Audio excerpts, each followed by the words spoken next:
میں یہ وہ لوگ میرے پاکستان کی وکلا برادری، یہ جو مرحلے پہ ہمارا ملک کھڑا ہے، یہ آپ سب کے لیے چیلنج ہے۔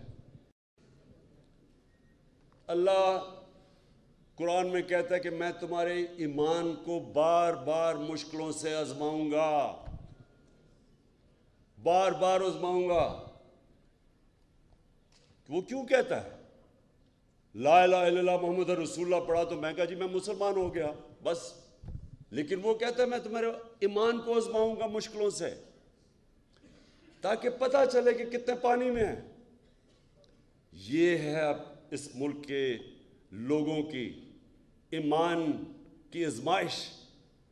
لا الہ الا اللہ کے نعرے پہ ملک بنا تھا۔ اللہ ہم تیرے سوا کسی کے سامنے نہیں جھکتے، کیا ہم اب یہ ظلم کے بت کے سامنے جھکیں گے کہ یہ جو انہوں نے ارشد شریف سے کیا ڈرانے کے لیے باقیوں کو؟ وہ جس طرح شیر نہیں، وہ حملہ کرتے ہیں، ڈراتے ہیں لوگوں کو، یہ بھینسوں کو، افریکن بفلو کو، وہ سب بھاگ جاتی ہے، پھر پکڑ لیتا ہے ایک کو۔ یہ بھی ایک کو پکڑ رہے ہیں، کبھی کسی کو پکڑ لیا، کبھی کسی کو پکڑ لیا۔ میں ان کے سامنے نکلوں گا اور انشاءاللہ جب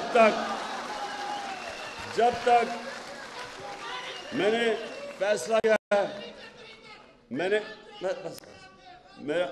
فیصلہ ہے، جب تک میں زندہ ہوں میں ان ظالموں کا مقابلہ کروں گا، اور آپ نے سب نے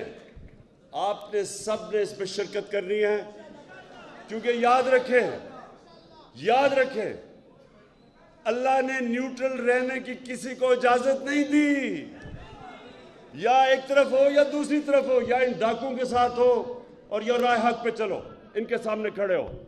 تو آپ کے اوپر خاص ذمہ داری ہے، آپ ہے پاکستان کی وہ کمیونٹی جو جانتی ہیں انصاف کیا ہے، رول آف لا کیا ہے۔ آپ وہ لوگ ہیں جن کے اوپر عام آدمی سے زیادہ ذمہ داری ہے، اور اس لیے آپ نے اب میرے ساتھ چلنا ہے، اور اس ملک میں جو میں 26 سال پہلے نکلا تھا انصاف کی تحریک انصاف، اس ملک پہ انصاف قائم کرنے کے لیے آپ سب نے میرے ساتھ کھڑے ہونا۔ شکریہ۔